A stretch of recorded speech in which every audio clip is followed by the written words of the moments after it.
बिस्मिल्लाहिर्रहमानिर्रहीम। अस्सलामु अलैकुम वरहमतुल्लाहि वबरकातुहू। राह हयात के मुअज़्ज़िज़ ख़वातीनो हज़रात, हम उम्मीद करते हैं कि आप खैरियत से होंगे। हमारी दुआ है कि अल्लाह करीम आप तमाम भाइयों और मेरी मोहतरम बहनों को अपनी हिफ्ज़ व अमान में रखे, आमीन। दोस्तों, आपने 1 नंबर और 2 नंबर तो सुना होगा, लेकिन ये 1 नंबर और 2 नंबर क्या है, इसके हवाले से चंद बातें आपके साथ शेयर करेंगे।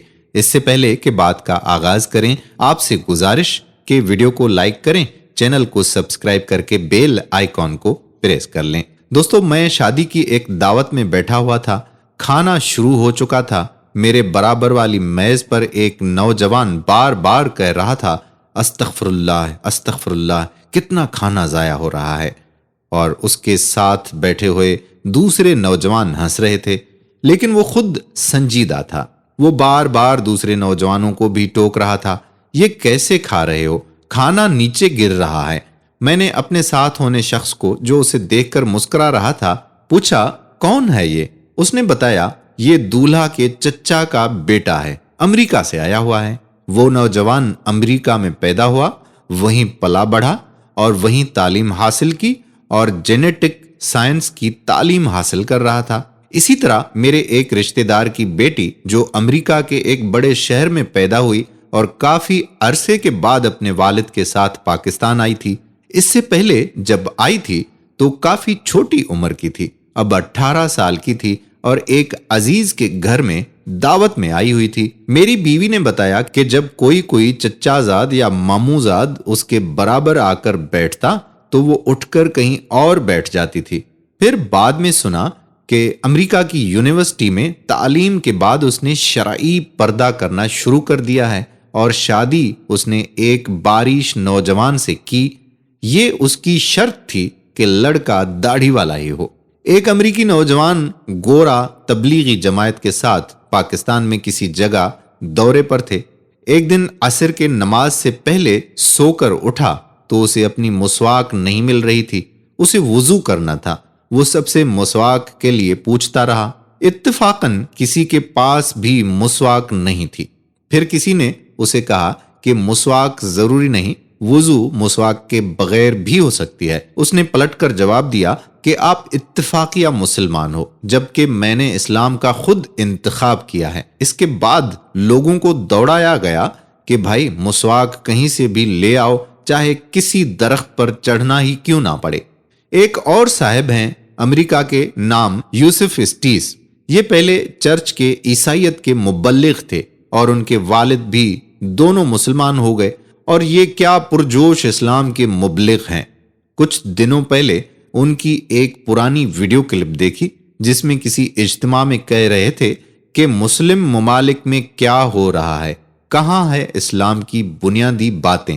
जिस पर किसी ने कहा कि पाकिस्तान में 99% लोग मुसलमान हैं और इस पर उन्होंने कहा कि मैं पाकिस्तान में एक शादी की तकरीब में था, वहां दुल्हन स्टेज पर डांस कर रही थी या नाच रही थी और उसके साथ म्यूजिक पर मर्द हजरात भी नाच रहे थे। इसके कुछ देर बाद दुल्हन रुखसत होने लगी। कहीं से कोई कुरान ले आया और ऐसे ऊपर करके रखा और दुल्हन उसके नीचे से गुजरी, सारे उसके अहकामात की खिलाफ वर्जी करके। ये कौन सा इस्लाम है? और कहने लगा कि ये 15 साल पुरानी बात है, अब पता नहीं मामला कितना आगे बढ़ गया होगा। और मजीद और बातें भी पाकिस्तान के बारे में उसने कही। और भी कई लोग हैं। एक हैं यूसुफ इस्लाम, बरतानिया के पहले वो अंग्रेजी के मशहूर गुलकारों में से थे। और कई और लोग हैं, इंटरनेट पर चेक कर सकते हैं आप। एक तहरीर मैंने भी पढ़ी थी अशफाक अहमद मरहूम की। वो लिखते हैं कि मैं लंदन के एक पार्क में बैठा हुआ था कि कोई 4-5 नौजवान आए। ये सब बारिश, उन्होंने एक मुनासिब जगह देखकर नमाज शुरू कर दी। एक लड़का इमामत कर रहा था। ये बरतानिया के ही लोग लग रहे थे मुझे।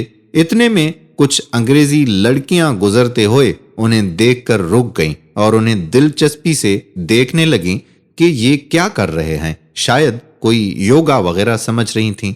जब नमाज खत्म हुई तो उन्होंने सवाल किया। मैं भी करीब चला गया।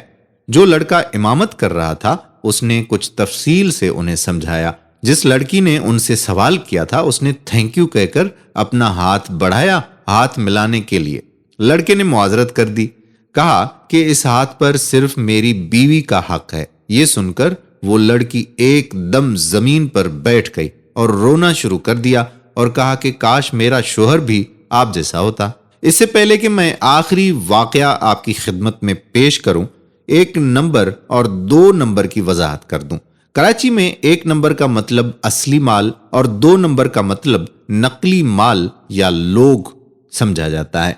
میری جب بھی ان نوجوانوں سے ملاقات ہوئی جو امریکہ، برطانیہ یا کینیڈا میں پیدا ہوئے یا پلے بڑھے، ان سب لوگوں میں نے ایک بات مشترکہ پائی ہے کہ وہ اردو میں بات کرتے ہوئے ان کی پوری کوشش ہوتی ہے کہ وہ کوئی انگریزی کا لفظ استعمال نہ کریں، اور جو لوگ یہاں کے ہیں وہ بات تو اردو میں کرتے ہیں منہ ٹیڑھا کر کے، اور انگریزی کے زیادہ تر الفاظ استعمال کر کے یہ تاثر دینے کی کوشش کرتے ہیں کہ وہ جدی پشتی انگریز ہیں، اور در حقیقت انہیں کوئی بھی زبان صحیح طرح سے آتی ہی نہیں۔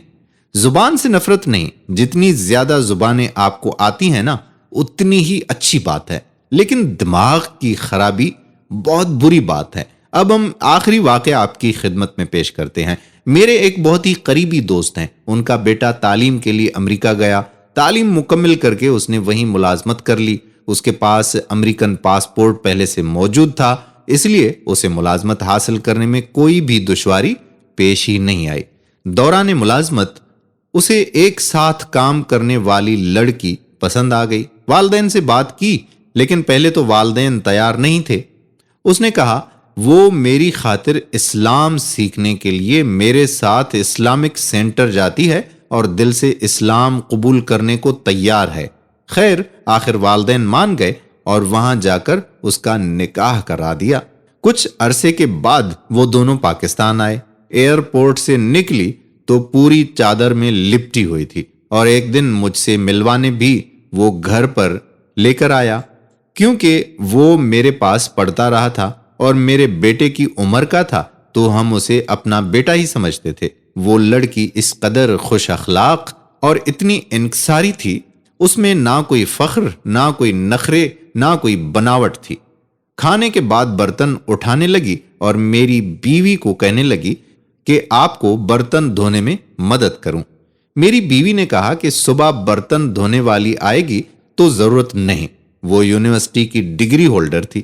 کچھ دنوں بعد لڑکے کا ولیمہ تھا، جیسے پاکستان میں ہوتا ہے۔ دعوت میں لڑکیاں بغیر آستینے، بغیر دوپٹے اور کپڑے ایسے کہ آر پار، اور مزید کچھ دن اسلامی جمہوریہ پاکستان میں قیام کے بعد اس نے کہا کہ میری سمجھ میں نہیں آتا کہ کون سا اسلام صحیح ہے، پاکستان والا یا امریکہ والا۔ قرآن مجید فرقان حمید میں آتا ہے کہ لوگوں اگر وہ چاہے تو تم کو فنا کر دے اور تمہاری جگہ اور لوگوں کو لے آئے، اور اللہ اس بات پر قادر ہے۔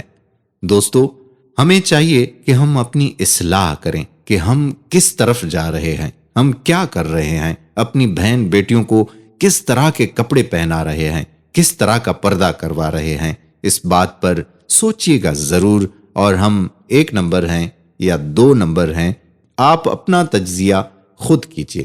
آنے والی ویڈیو تک آپ کا میزبان قادر بخش کلہوڑو آپ سے اجازت طلب کرتا ہے۔ اللہ حافظ۔